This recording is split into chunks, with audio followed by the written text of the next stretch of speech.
more videos, and therefore I'm again here to make one social media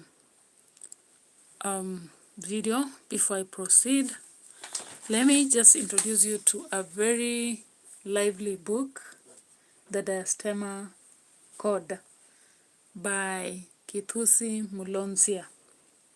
Now, this is one book I've already talked about, but I think I'll take my steps back and go act scene by scene. Why am I doing this? It's because some students have just been told over the holiday to go read this book, and I'm very sure, therefore, that they may need me to explore with them this book.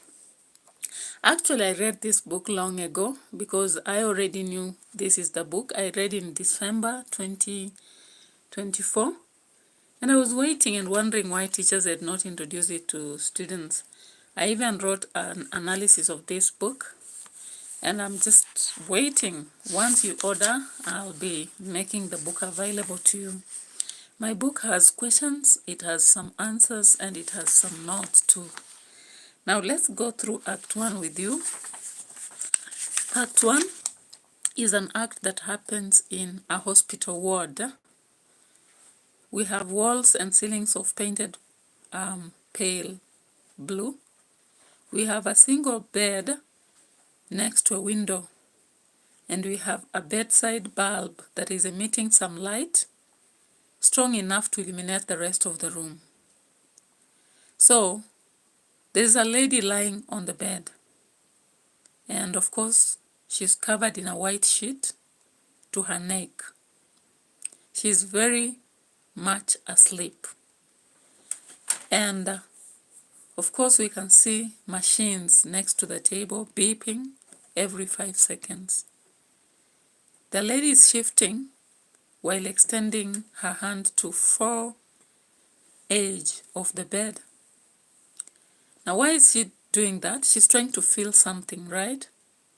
Now she's moving her hand and she can't feel anything.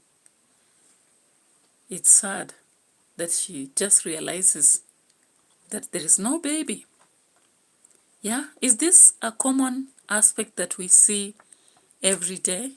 Have you heard of a mother who's just given birth through CS and then a child is missing? These are common situations, right? Not very rosy, traumatizing, but they are common. Now, this lady that I just described, Maina Pianist Kenya. All right, I'm also in Kenya. And of course, this book is being covered by grade 9 students in Kenya. Yeah, so here, the lady I just described to you is Vera. Vera is in the hospital. She's just had a CS and she's struggling through the pains. And then she touches her bed, she realizes her baby is missing. Then she begins to ask. Now there is a friend known as Bongi who was in hospital with her. Now when she asks, the lady now comes and also begins to ask. Are you seeing that? Now can you suspect something? Captain Pilot, good evening. Where are you from? I'm from Kenya. How are you? And where are you from, Captain Pilot? KD Bob, hi. Okay, I'm proceeding. So we see that Vera keeps asking and Bongi also asks. Nobody is answering. So the guests, welcome. We have about 7 on board. So let's proceed and discuss this book, actually for the benefit of the young ones. Okay, nice too. Yeah, so Vera says, I dozed off and I thought the child was taken to the nursery.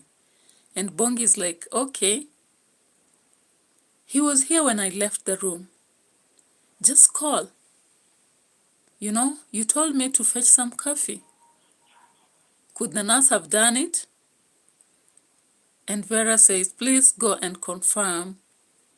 So Vera lowers the head, but she's so much worried. She clasps her rosary. You know, as Catholics, the first thing we think of is to pray. And of course, we pray, Our Father who art in heaven. We pray, Mary, Mother of God. And then we are there praying more and more, the rosary and all that. So Vera prays our Father who art in heaven, and she's like, okay, I hope my child is not gone. And the pains are there. Now, Bongi says, I'm afraid no, do you know those kind of friends who pretend when you're in trouble, but they know actually what they did? Bongi is such a, I don't want to use the word. Okay, so Vera tosses the bed sheets away, the mother instincts. And Bongi is like, I've checked everywhere and there's nobody. The boy is nowhere to be seen. Vera starts to wail. And Bongi is there rushing to the bed to calm her down and telling her, do you know you've just gone through the CS? Hold yourself calm. Oh, my goodness. Can you calm down with such an incident? So then we see Bongi says, I've informed the nurse on duty and they're doing something, so don't worry. And Vera is like, go get the search party. We can't hold this. And then now she begins to blame her husband. Remember, her husband is a coach, Tindo, that is. So she begins to blame Tindo for all that has happened. Why didn't he come in time? This would not have happened. Why didn't he have to skip the ceremony, the closure ceremony? He just said he would be here and he didn't. He promised to be here and he didn't, That's what happens with women. Of course, you will have to blame everything on whoever it is when things go sour. And she's like, okay, now I told him that I will go through CS and he did not get it.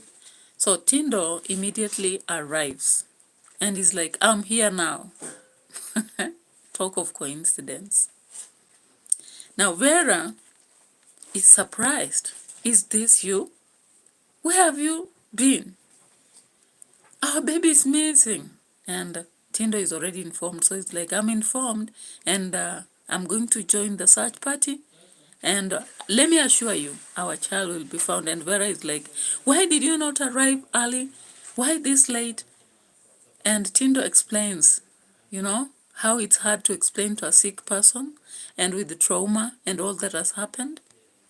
So Vera then remains alone and begins to talk alone, right? To the audience, of course, because it's like a play. Kabal, hi. Hi, I'm here trying to talk about a book, Diastema Code. Yeah, so Vera is like, it was obvious that my child has been stolen. Who would do this to me and my child? I've read stories about this. I've watched movies about this. I didn't know this would happen to me. Can you picture me appearing in the news, being asked about a child and not being able to explain where the child went? How I wish these people could come for all my money. They could come for all the cows we have. Like my father has all, a crowd of bulls. Why not just ask for that and take my baby? She doesn't understand how somebody would just take her baby, Now, what happens next is that Tindo comes again to calm her. And she's like, oh, you're calming me down and you've not found the baby? And Tindo says, I promise. However long it will take, the baby will be found. Now, he begins to interrogate both Bongi and Vera to just establish how the child was lost. Like asking, when you left the baby, was anyone around? And you, Bongi, when you left, did you make sure that, okay, just chill. Hi. And so Vera is like, yeah, I never talked to anybody. And Bongi is insisting, you told me to go. And she's like, no, I don't remember doing that. And so she becomes mad at Tindo. Why are you interrogating us? Do you blame me for that? Don't you see you are the one who made a mistake? You never came in time. You knew I was sick. And Tindo is like, okay, so you blame me, but you are guilty for it. Why didn't you make sure that somebody was there before you slept? Why didn't you sleep when you needed the child? Like there's now a conflict rising.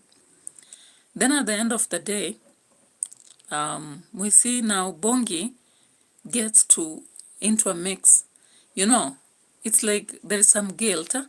So she disappears after saying, "Is that all you can do but blame me?" Because Vera is, of course, blaming her for having left the hospital and the child was lost. So then Tindo is like, "Is that what you can do to your friend who has been there all that while for you?" And Vera is like, "Okay, don't blame me, and I don't want anybody here. Leave me alone and all that, and go look for a baby." Now the scene just ends, yeah. As we look at the text, the scene ends with that kind of quarrel.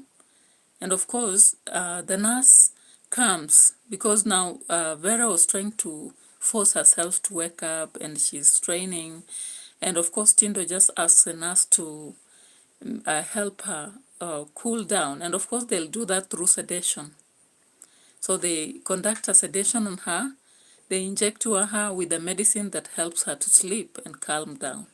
So that's how scene 1 ends. And so I'll not tire you with a lot of discussion. I was just giving you a plot summary of Act 1, Scene 1, the book, the Diastema Code. And I think it's a very interesting book. If you compare to the Last Laugh is a social book talking about slavery and the current slavery. While this one is just talking about the social matters that are very practical, that they happen every day. Yeah, so thank you for having come on board. I really had a lot of people coming live, and I'm appreciative. Please subscribe to my channel.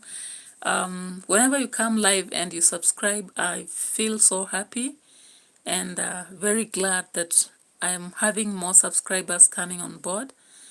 If you like my video, I also appreciate, because it tells me I'm doing something grateful. So I really thank you for those who liked up there. And I really wish that you continue subscribing to my channel so that it can grow and let it grow worldwide, because whatever I'm sharing here, be it entertainment, educative, reactions, they affect all of us day after day. And you are free also to ask for whatever you would require, whether from reaction world, entertainment, educational, and whatever it is. Thank you.